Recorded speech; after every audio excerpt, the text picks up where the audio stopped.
E eu também quero te pedir, gente, domingo, venha com o livro em mãos.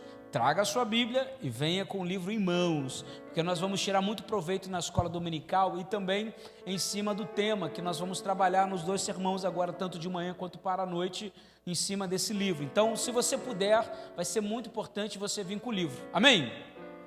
Vamos para o que mais importa. Vamos comigo em Colossenses capítulo 1. Eu quero ministrar sobre algo para nos preparar para esses momentos, dos 40 dias. Ano passado nós fizemos sobre a isca de Satanás, esse ano vamos falar sobre o propósito. Eu quero falar para vocês que quando nós falamos sobre propósito, e como o pastor Mazinho aqui ministrou, é um momento de sermos direcionados por Deus. Você sabe quando que esse livro aqui quando que esse livro foi escolhido para ser trabalhado esse ano? Alguém tem ideia? Novembro do ano passado, Bruno.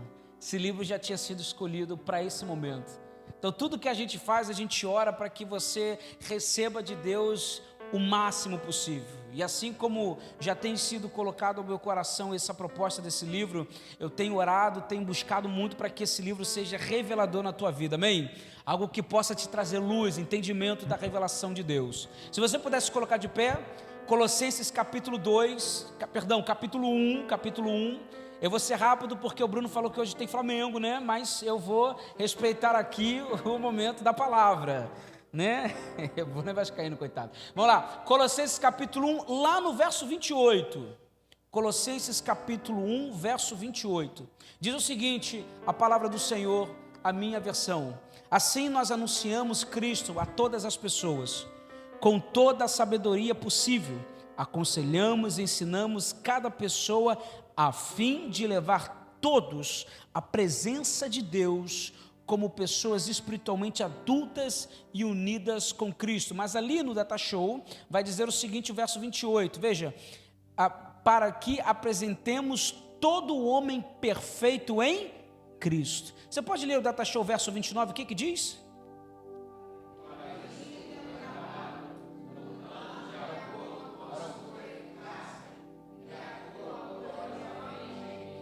Agora, capítulo 2, verso 1. Olha, isso é uma continuidade, veja. Pois quero que saibais como é grande a luta que enfrento por vós, pelos que estão em Laodiceia, pelos que ainda não me viram em pessoa. Verso 2, a igreja bem alto, o que diz? O coração deles seja animado.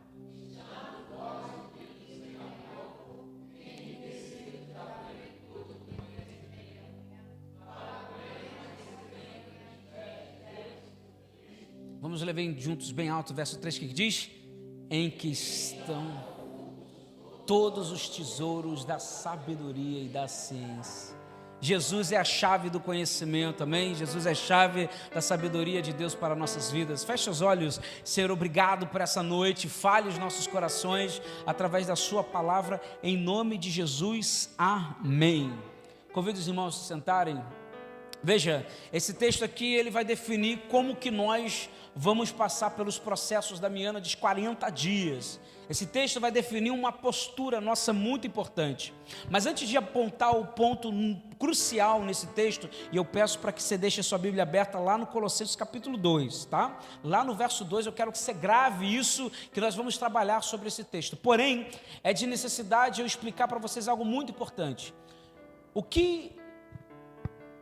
Onde estava essa igreja? Obviamente em Colossos. A carta de Paulo para a igreja de Colossos se encontrava numa cidade, de Colossos era uma cidade, assim como de Laodiceia, que contemplava uma estrada comercial significante.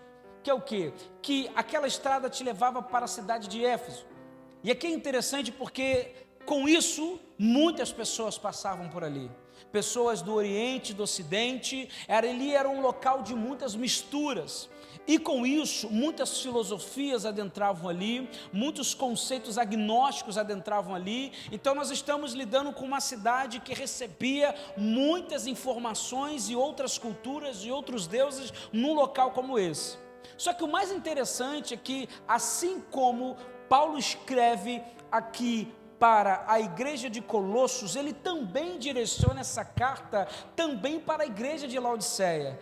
O mesmo desafio que ambos estavam tendo o mesmo desafio de Colossos era também de Laodiceia. Se você for comigo no capítulo de número 4 de Colossenses, verso 16, olha o que Paulo vai dizer.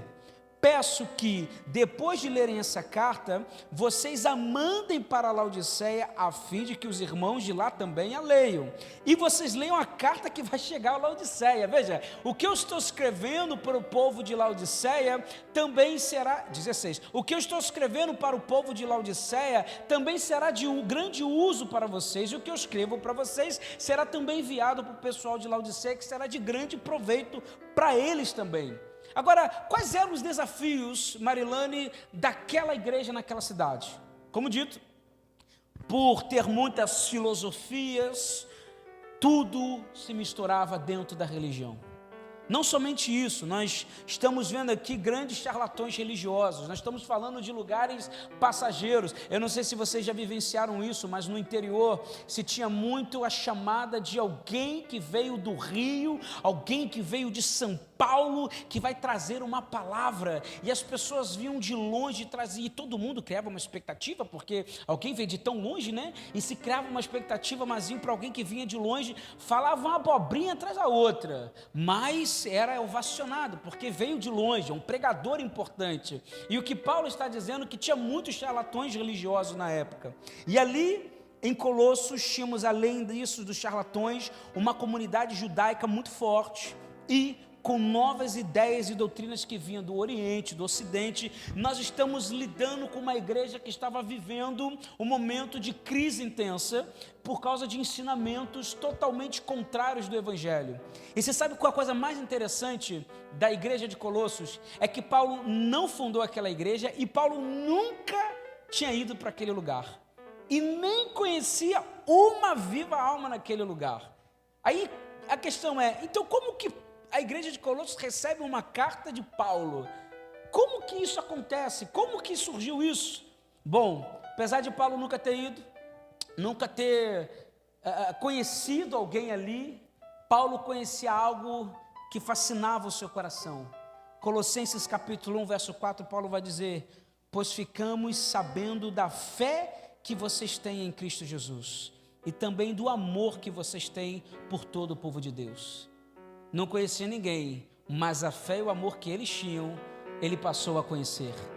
Era algo que corria rápido. Tem uma igreja de um povo crente, que eles são homens e mulheres de fé, homens e mulheres cheios de amor. Podemos dizer que é a nossa igreja, amém? É isso que Paulo ficou sabendo, isso mexeu com ele de uma tal maneira, e apesar de Paulo não ter ali criado aquela igreja, não ter começado por meio dele, seria um engano nosso esquecermos que, no fundo, aquela igreja só estava ali porque Paulo foi em Éfeso e começou a pregar o Evangelho.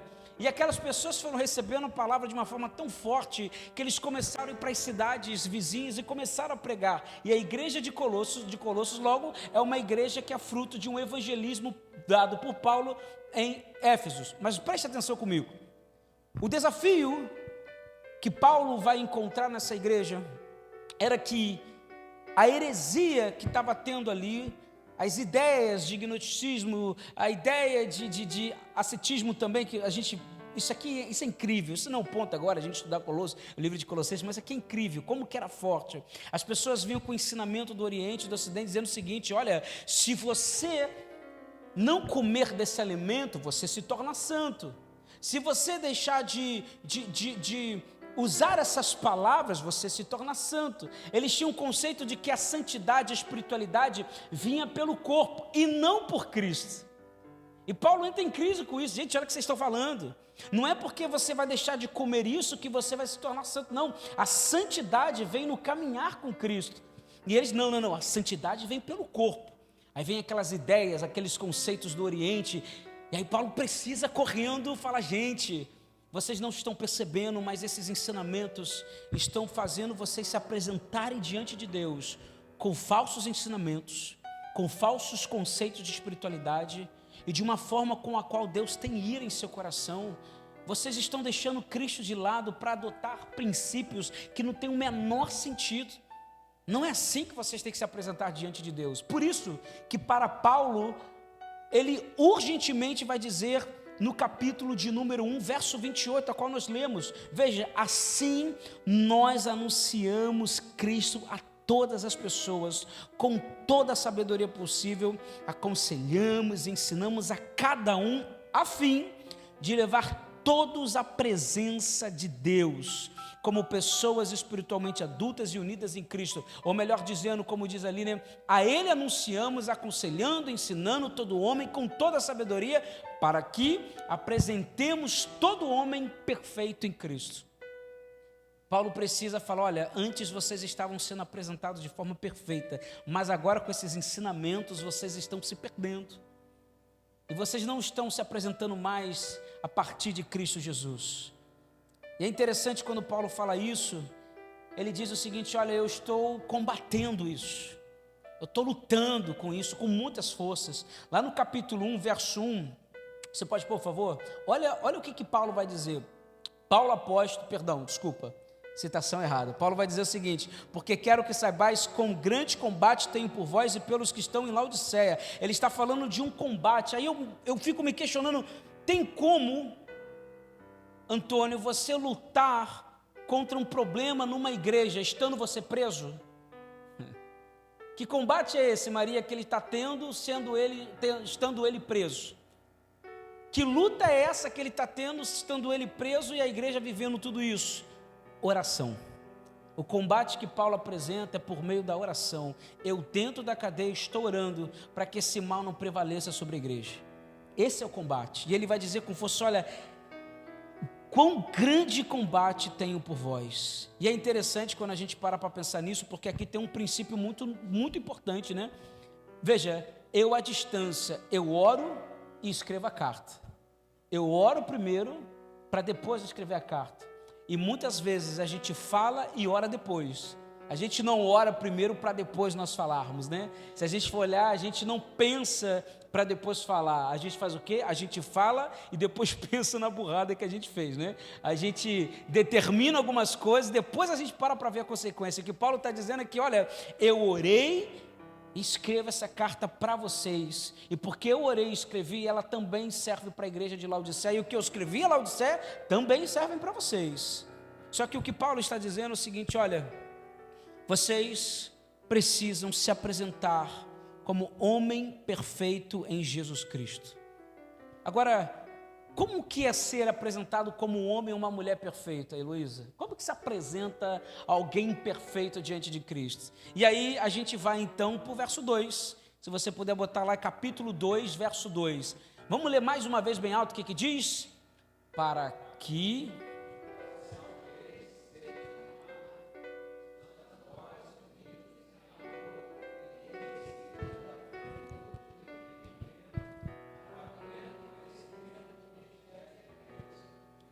Ponto. Veja, para que o coração dele seja animado. Quantos estão animados aí, dão glória a Deus? Animados. Ou em outra versão, talvez a de vocês como a minha também, é para que ele seja encorajado ou confortado. Veja, então a primeira coisa que Paulo diz para que nós nos apresentemos diante de Deus, perfeitos em Cristo, é sermos homens e mulheres encorajados, animados. Crente que anda desanimado tem alguma coisa errada. A gente se anima para comer, né? Misericórdia. A gente se anima para ver algumas coisas, para ver. Eu domingo, né? O pastor Mazinho pregando, ele falou assim, eu sei que alguns estão pensando no debate. Eu animado para rir, né? Eu tava animado para rir, que era uma ironia que só. E acabou no culto, Mazinho, vamos embora que vai ter debate, eu quero ver, é uma loucura. A gente fica animado, né? Mas às vezes a gente não se sente tão animado para algumas questões quando nós falamos da casa de Deus. E no grego, a palavra ali, animado, né, mas em outras versões, como confortado, coragem, do grego vem do parakaleo, que significa chamar ou para exortar e encorajar. Paulo vai dizer, eu trabalho para que os corações deles se encham de coragem. Irmãos, quando nós encorajamos uma pessoa, nós damos ânimo a ela, damos fôlego de vida. E tem muito crente que tem medo, se sente inseguro, é tomado por uma preocupação ao estar diante de Deus. E o que o Paulo está dizendo é que eu não quero que vocês tenham medo de estar diante da presença de Deus. Se sinta encorajado, um ânimo único que ninguém tira de você. Sinta-se animado quando você vai orar, porque é algo maravilhoso. Você está diante da presença de Deus. Só que tem gente que tem medo. E eu não me surpreendo com isso, porque nós vamos ver isso no Antigo Testamento. Para onde que para onde que Moisés levou o povo depois que ele saiu do Mar Vermelho? Não, ele levou ele para o monte. Mas ele falou assim, antes de ir para qualquer lugar, vocês precisam ir para o monte, porque lá eu tive uma experiência com Deus, e vocês precisam também, porque a gente não sabe o que vai vir, mas se nós tivermos experiência com Deus, como eu tive de forma pessoal, meu irmão, minha irmã, o deserto vai ser um caminho fácil de seguirmos. E aí Moisés chamou o povo, gente, vamos subir, venha ao monte. Também não convenhamos, né? Nós estamos diante de um vulcão. E aí imagina, tremendo, fumaça. Aí o pessoal falou, amigo, eu não vou de jeito maneira. De jeito nenhum. Não, mas as nuvens, de forma alguma. E Moisés vai falar, gente, venham conhecer Deus, venham ter a proximidade com Deus. Deus se revelou a mim, vai se revelar a vocês. E aí eles vão dizer em Êxodo 20, verso 19, disseram a Moisés, se você falar, nós ouviremos, mas se Deus falar conosco, nós seremos mortos. Tomados de medo, insegurança, preocupação. E aí Moisés vai fazer uma coisa que Paulo está também fazendo com o seu. Gente, vocês têm que se sentir encorajados. Êxodo 20, verso 20, ele vai dizer, então Moisés respondeu, não tenham medo, pois Deus só quer pôr vocês à prova. Ele quer que vocês continuem a temê-lo, a fim de que não pequem. Verso 21, ele ainda vai dizer o seguinte, olha, o povo estava em pé e de longe. Moisés, porém, foi até as trevas espessas onde Deus estava. Às vezes a gente tem medo de se aproximar de Deus, porque no fundo a gente olha para dentro de nós e fala, mas pastor, eu também tenho medo, como é que Deus vai me ver, como é que são as situações? Veja, o que Paulo está dizendo, eu quero lhe apresentar perfeito, não em você, mas em Cristo Jesus. Você é perfeito em Cristo, sozinho isso é uma tristeza, mas com Cristo, meu Deus, a Bíblia vai dizer que em Cristo Jesus nós somos lindos. Olha que bênção, fala para o seu lado, você é lindo, amém? Alguns são mais ou menos, mas com Cristo você é maravilhoso, eita glória, não é verdade? Isso é maravilhoso. A Bíblia diz que Jesus era sem formosura, mas para mim ele é lindo e maravilhoso. Para você também, amém? Ele se torna poderoso e a gente fica nessa insegurança, mas pastor, eu vou, não vou, como é que fica? Paulo está dizendo que um homem e uma mulher perfeita em Cristo é alguém tomado de coragem. Eu quero ir mais longe. Assim como a corça anseia pela água, nós também somos assim. Temos um desejo único, queremos mais de Deus. Ele vai dizer para Timóteo, olha, e lá em 2 Timóteo 1,7, porquanto Deus não nos concedeu o espírito de covardia, mas de poder, de amor e equilíbrio. Há algo em nós que nos movimenta. Mas a verdade é que pela nossa humanidade, a gente cria algumas preocupações. Pastor, olha, o problema é que eu sei tudo mais, que a gente tem que ir, mas quando eu dou um passo, eu olho para as minhas mágoas e eu falo, pô, Deus vai falar sobre isso. Quando eu vou e quero buscar algo novo, Deus vai, e eu sinto que quando eu olho para mim, eu vejo dor de cabeça, eu vejo palavras que eu disse que eu não consegui perdoar a pessoa ainda, pessoas que foram embora, a gente começa a colocar limitações e problemas, porque a gente sabe que se ao aproximar de Deus, nós estamos aproximando daquele que sonda e conhece o coração, e aí você já sabe como é que está o seu coração, você diz, não dá para mim, a minha intimidade com Deus é até aqui, daqui adiante, aí é com vocês. Pastor, eu vou para culto, eu faço isso, mas não me chame para uma oração de segunda, não me chame para ir orar por alguém. A minha experiência com Deus é nesse quadrado. Porque se eu sair dele, eu vou ter que mexer com coisas que eu não quero. E aí tem um texto, irmãos, que para mim é o texto mais lindo de todos. O autor de Hebreus nos ensina algo poderoso para que os que não se sentem perfeitos em Cristo, talvez que sempre se condenem também, cujos são tomados de medo, de desespero, e quando fala de se aproximar à presença de Deus, ao Santo dos Santos, são tomados de insegurança. Hebreus vai falar algo que mexe com a gente. Vai lá comigo, Hebreus capítulo 4, verso de número 13, vai dizer o seguinte, veja, não há criatura alguma encoberta diante dele. Antes de todas as coisas estão descobertas e expostas aos olhos daquele a quem deveremos prestar contas. Talvez esse seja o texto que nos amedronta muito. Por isso que eu não quero ir, pastor, porque eu tenho que prestar conta de muita coisa e a situação é complicada. Verso 14, aí o texto vai dizer o seguinte, olha, portanto, tendo um grande sumo sacerdote, quem? Jesus, o Filho de Deus, que entrou no céu, mantenhamos com firmeza nossa declaração pública de fé. Adiante, ele ainda vai dizer o seguinte, veja, porque não temos um sumo sacerdote que não possa compadecer-se das nossas fraquezas, mas alguém que a nossa semelhança foi tentado em todas as coisas, porém sem pecado. Ele vai dizer o seguinte, se agarre em Cristo, porque ele conseguiu adentrar na presença do Pai. Você também consegue agarrado em Jesus. Sozinho, só Jesus vai saber. Mas com Cristo, agarrado a Ele, nós podemos chegar ao mais próximo ainda, a viver novas experiências. É por isso que Paulo vai dizer, eu não quero te aperfeiçoar com questões do Oriente. Não, Cristo é o centro de tudo. Quanto mais você se aproxima dEle, mais próximo você está aos pés de Deus. E aí, para a gente terminar, nós precisamos colocar algo no nosso coração, nós precisamos ser homens e mulheres corajosos e corajosos diante da presença de Deus. Nós vamos adentrar nesses 40 dias, de que maneira?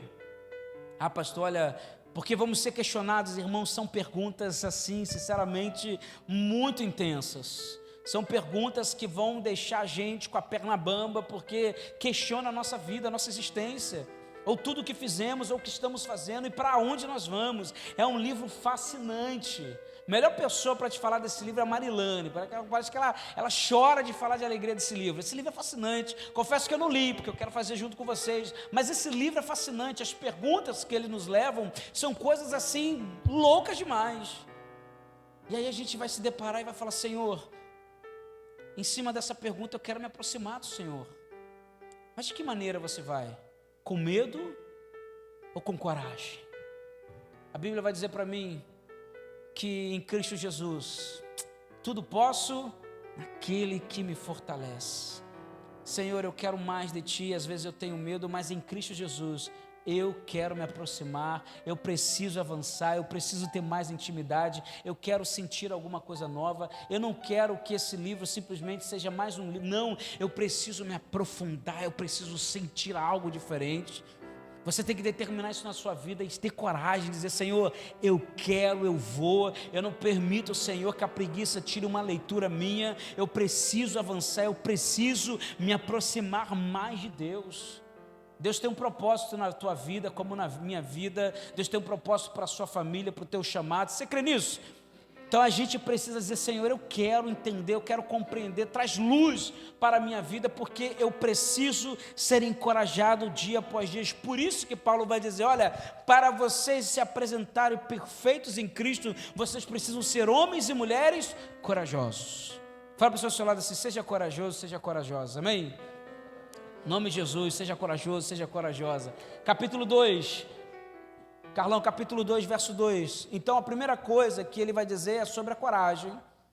Colossenses 2:2, agora ele vai dizer um segundo ponto, veja. Para que o coração dele seja o quê? Animado. Tem de bom ânimo, porque eu venci o mundo, amém? Isso é bom demais, tem de bom ânimo. Depois, estando vós unidos em amor. Unidos em amor. A segunda coisa que Paulo vai falar é sobre o amor. Como é que eu me apresento perfeito em Cristo? Unidos em amor, em Cristo Jesus. Sabe que um cristão maduro ama seus irmãos e irmãs e procura sempre ser um pacificador, de forma alguma um agitador, porque agitador gera divisão. Divisão é do diabo, a gente já entende isso, nem preciso demorar em relação a isso, não é verdade? E uma das coisas mais importantes, é o que eu entendo como algo crucial, é que Paulo ainda vai falar sobre o amor, lá em Colossenses 3, verso 14, dizendo o seguinte, e acima de tudo, tenham amor, pois o amor une perfeitamente todas as coisas. Onde há amor, há crescimento. Onde amor, Deus se manifesta. Onde amor, a presença de Deus. Onde amor, não há pecado, porque o amor, o perdão, cobre uma multidão de pecados. E somente se perdoa quando você ama, não é verdade? Só quando amor de verdade. Mas que amor é esse que eu vou me pautar? No amor de Cristo. No amor de Cristo. Porque se for pelo nosso amor, misericórdia. Deus, eu amo minha esposa até o momento que ela não pisa no meu calo. Eu amo meu marido amo meus filhos, mas quando começa também eu já quero jogar pela janela. Misericórdia, a gente começa, não é no nosso amor que é falho, que é pecaminoso, que está hábil a não cumprir com promessas, é o amor de Cristo. Então quando você se apresenta diante de Deus, se apresenta com coragem de Cristo e com o amor que Cristo coloca em nossos corações. Terceira coisa, ele vai dizer ainda no capítulo 2, verso de número 2, volta para lá, Carlão, que ele vai dizer o seguinte: então primeiro, o coração dele seja animado, estamos no vós unidos em amor e enriquecidos da plenitude do entendimento. Você pode repetir comigo? Riquezas. Fala com vontade, riquezas. Amado, se tem uma coisa que eu sou fascinado com Cristo Jesus, é que Deus é rico. Deus é rico. A gente mais ou menos, mas Deus é rico. Deus é rico. Você já parou para acordar e pensar nisso? Deus é rico. E aí quando você pensa que Deus é rico, e Ele diz que toda sorte de bênção, que as promessas se cumprem na minha vida, Ele diz que toda herança, todas as promessas do povo no Antigo Testamento passa a ser para mim também em Cristo. Eu começo a pensar, meu Deus, por que eu sou pobre na hora de pedir as coisas? O que é uma incerteza de pedir as coisas? Porque eu sou desconfiado em pedir as coisas. Deus é rico, e na tradução do grego significa riqueza, abundância material e espiritual. Logo, um crente perfeito em Cristo Jesus, ele sabe que ele é rico espiritualmente e também de forma material. Pastor, mas se eu olhar para a minha vida, eu não vou ver riqueza na minha vida não, misericórdia. Eu vou ver pelejar, vou isso e aquilo. Deixa eu falar uma coisa para vocês, presta atenção. Muitos crentes estão vivendo como indigentes, quando poderiam estar vivendo como reis. Como assim, pastor? Presta atenção. Quem aqui é filho do rei? Dá um glória a Deus. O que é do rei não é seu? Sim ou não? O problema é que a gente volta ao que Tiago disse. Olha, vocês pedem, mas pedem com incerteza. Vocês pedem com dúvida, não tem como receber. É algo que está ligado à fé. Aí volta aquele testemunho que nós contamos numa quarta-feira, num domingo de manhã em janeiro, na escola dominical, na classe única, em que eu contei um testemunho, a irmã Fátima até falou, levantou a mão, depois dela, eu acho que foi a irmã Elma, nós falamos sobre um testemunho de um rapaz, que ele queria muito um carro, e aí ele escreve uma carta para Deus, falou, Deus, olha, é o seguinte, já que o Senhor é rico, eu quero esse tipo de carro aqui. Aí ele escreveu tudo, a camisa, o som que ele queria, o modelo que ele queria, a cor que ele queria, falou, Deus, eu creio no Senhor, o Senhor é rico, eu quero esse carro aqui. Passaram-se uma semana, ele na época, se tinha muito jornal, né, classificados, hoje raramente alguém pega, tem alguns que pegam, alguns senhores, né, igual o Antônio gosta de ler jornal, mas antigamente, hoje em dia é tudo aplicativo, né, e aí o que acontece, esse cara pegou o jornal, e aí o que ele encontra no classificados? O carro dele, que custava mais de 100 e poucos mil na época dólares, e aí ele falou o seguinte, esse é o carro que eu quero. Quando ele foi olhar para o preço, o queixo caiu, $1. E aí ele falou assim, isso aqui é uma mentira. Pegou o jornal e jogou de lado, tanta raiva que ele ficou, ele achou absurdo, mas achou absurdo. E aí ele ficou com aquilo incomodado, falou, mas tem alguma coisa errada. Ele voltou e olhou para o jornal de novo, eu falei, gente, isso aqui é uma mentira, isso não existe. Aí ele foi e ficou brigando com o jornal, olhando para aquilo, falou, mas é o que eu pedi para Deus. E aí Deus falou assim, então liga. Aí ele ligou, pegou o telefone, ligou para a moça, moça, aqui é uma piada, foi erro na gráfica, o que aconteceu? Não é erro não, moça, você já é sei lá, eu já recebi tanta ligação, ninguém acredita, mas é isso. Não acredito. Aí desligou. Falou, não pode ser, isso não é verdade. E aí ele liga de novo, onde a senhora mora? Eu vou aí, não acredito. E aí ele foi até onde a senhora morava, chegou lá, ele viu o carro, ele falou, meu Deus, é o carro que eu pedi. E ele ficou olhando para o carro, falou, meu Deus, tem alguma coisa errada aqui. E aí ele chega, era uma moça de mais idade, E aí ele toca a campainha e falou: moça, como assim? Isso não existe. Eu falei assim: não, senhor, deixa eu explicar o seguinte, esse carro aí é do meu marido, sem vergonha me traiu para uma mulher mais nova. Então é o carro que ele gosta, estou vendendo por $1, só para irritar ele.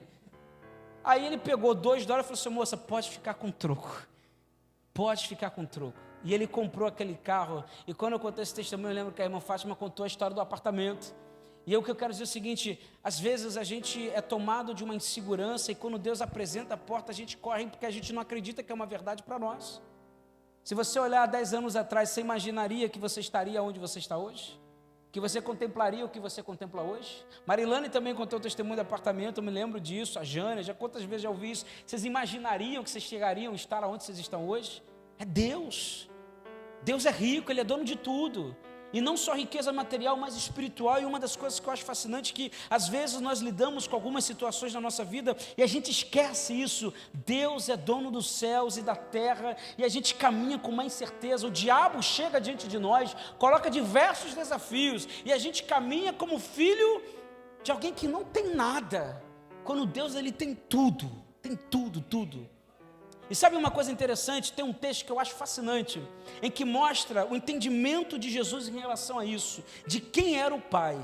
Quando Jesus está no Getsêmani, os romanos vêm, e ali com os sumos sacerdotes, eles tentam pegar Jesus ali na curva, na correria, e aí o Malcolm vai, um soldado, aí Pedro pega, vai e corta a orelha, e o texto vai contar que naquele exato momento, Mateus capítulo 26, naquele exato momento, Jesus faz um milagre ali, coloca a orelha de volta, uma coisa muito louca. Verso 52, Jesus vai falar o seguinte, Mateus 26, verso 52, ele vai dizer as seguintes palavras, preste atenção: mas Jesus lhes disse: guarda a tua espada, exortação para Pedro, porque todos os que lançarem mão da espada, a espada morrerão. Agora lê bem alto o verso adiante, o que está dizendo? 1, 2, 3 e... Não, presta atenção. Está todo mundo ali tenso, todo mundo na correria, uma guerra, vai para o lado. Olha o que ele vai dizer. Ele exorta Pedro, agora lê bem alto. O que ele vai dizer para todo mundo?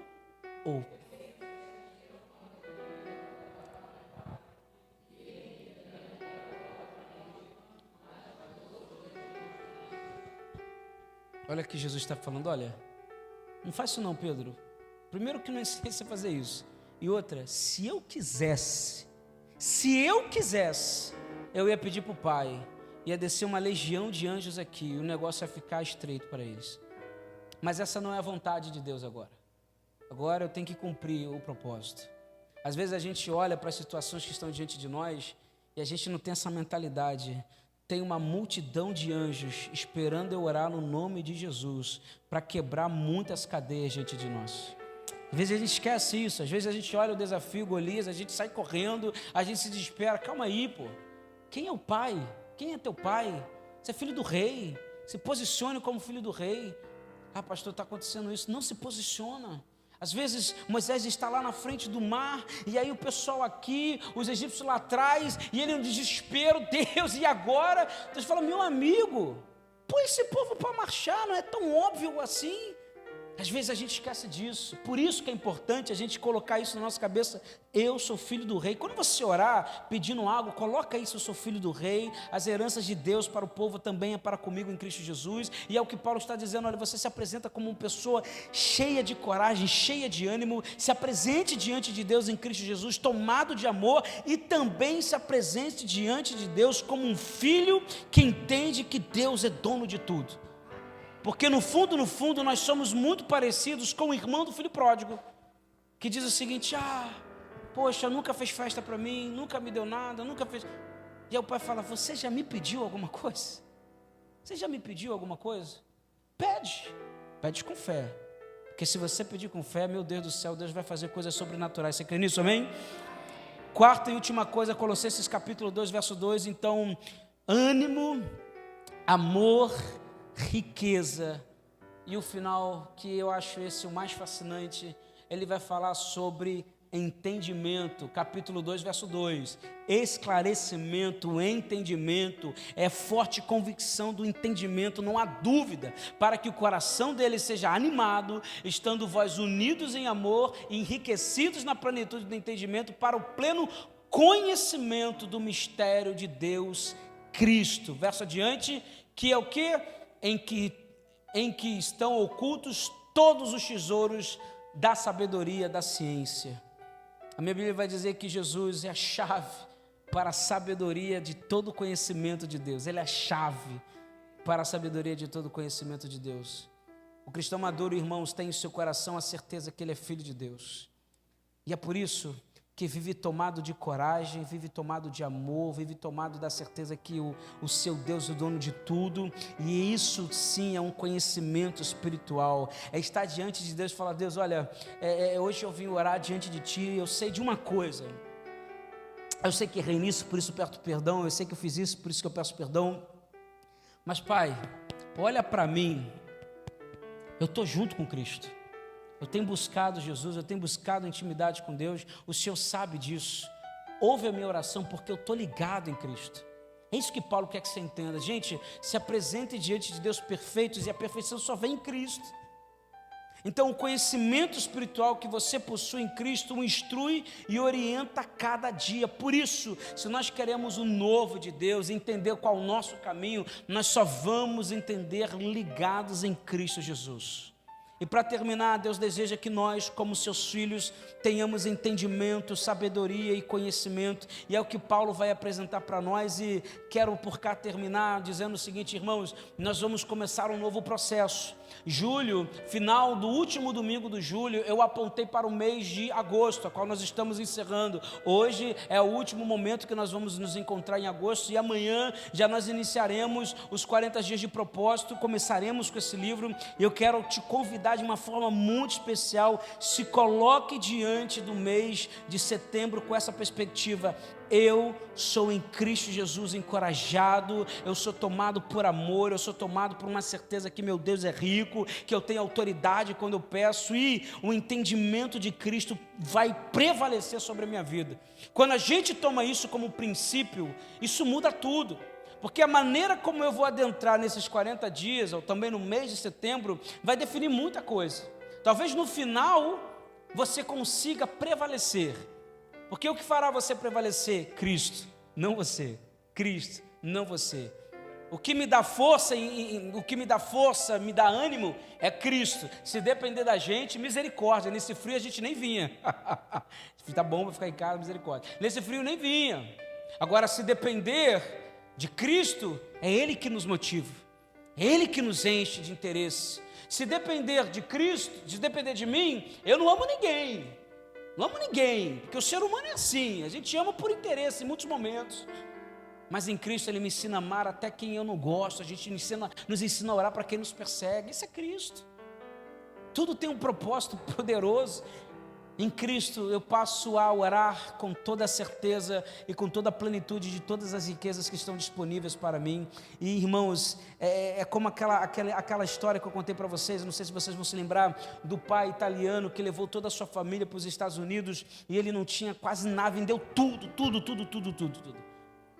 E aí ele falou assim: vou comprar algumas maçãs para a gente comer nessa viagem de 4 dias, porque eu não tenho dinheiro para comer na hora que chamar, nem no café, nem na hora do almoço, e nem na hora do jantar, eu não tenho dinheiro para isso. Ele comprou uma cabine minúscula, é o que tinha, enfiou todo mundo dentro dos seus 5 filhos e sua esposa, e ali ele ficou. E ele dizia que todas as vezes que tocava o sinal, que era a hora do café da manhã, a hora do almoço e a hora da janta, ele chorava dentro de si, porque as pessoas passavam pelo corredor, ele ouvia, os seus filhos ouviam, e ele não tinha o que dar a não ser maçã. E passou primeiro chorando, passou o segundo dia chorando, passou o terceiro dia chorando. No último dia, ele falou o seguinte: bom, eu vou levar meus filhos agora para passear no navio. É o último dia. E aí eu vou medir o meu horário, porque eu não quero que toque a campainha e eu preciso voltar para o quarto. E ali a gente orar e chorar junto. E lá foram eles verem ali, então, onde está a área do capitão. Chegaram lá, e aí eles viram. Aí criança, sabe como é que é, né? A pergunta é isso, pergunta aquilo, e o tempo está passando, ele nem ligado. E aí, quando ele menos percebe, toca a sirene, que era a hora de almoçar. Perdão, a hora de jantar. E aí ele, vamos embora, apressando, né? Vamos embora. E aí o capitão olha para mim: meu amigo, para onde você está indo? Eu falei: eu estou indo para o quarto. Não, a hora da janta. Não, mas eu não tenho dinheiro para isso. Aí o capitão falou: meu querido, você não pagou passagem? Paguei. A passagem já contempla todos os almoços, o café da manhã, o almoço e a janta. Às vezes somos assim com Deus, nós estamos escondidos, enquanto Deus está falando o seguinte: o banquete está aí, é só se aproveitar, se alimente, Deus tem mais para mim e para você. Você crê nisso, amém? Então se coloca de pé, vamos orar junto comigo. O Arão vai cantar uma canção de confiança no Senhor. Eu quero, em nome de Jesus, convidar você a fechar seus olhos, para que a gente ore junto, para que a gente ore juntos. Coloca no seu coração: Senhor, eu preciso dar um passo novo, ser tomado por força, ser tomado por amor, ser tomado, Senhor, pela riqueza. Eu tenho que lembrar que o Senhor é dono de tudo, dos céus e da terra. Ser tomado em nome de Jesus pela sabedoria e entendimento daquilo que você está fazendo. Em nome de Jesus, esteja no seu lugar orando.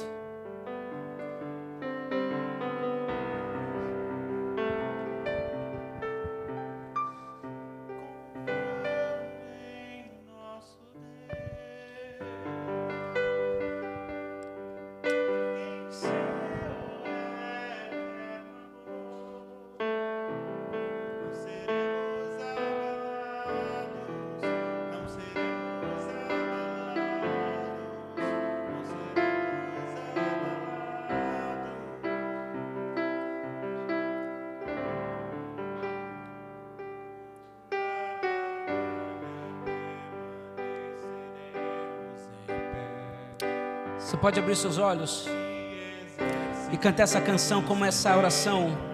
Faça dessa canção sua oração agora. Seremos abalados, seremos abalados, seremos abalados. Aleluia, Deus.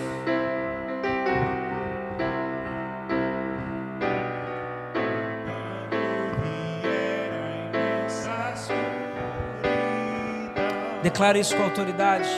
Não temerá o nosso coração, a esperança nasce com a luz. Deus é por nós, Ele é o vencedor.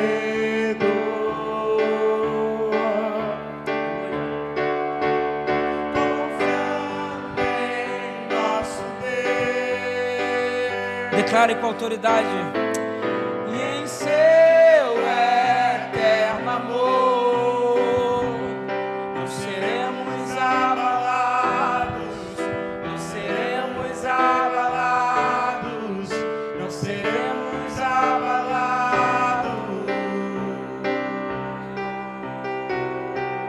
Glória a Deus. Confiando em nosso Deus,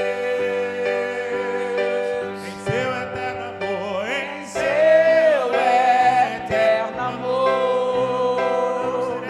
não seremos abalados, não seremos abalados, não seremos abalados.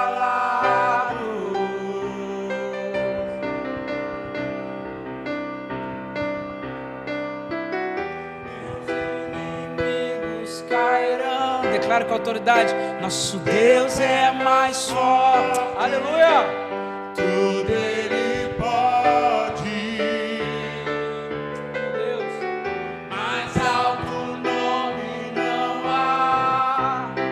Jesus é grandioso, tudo Ele pode. Seus inimigos cairão, seus inimigos cairão. Nosso Deus é mais forte,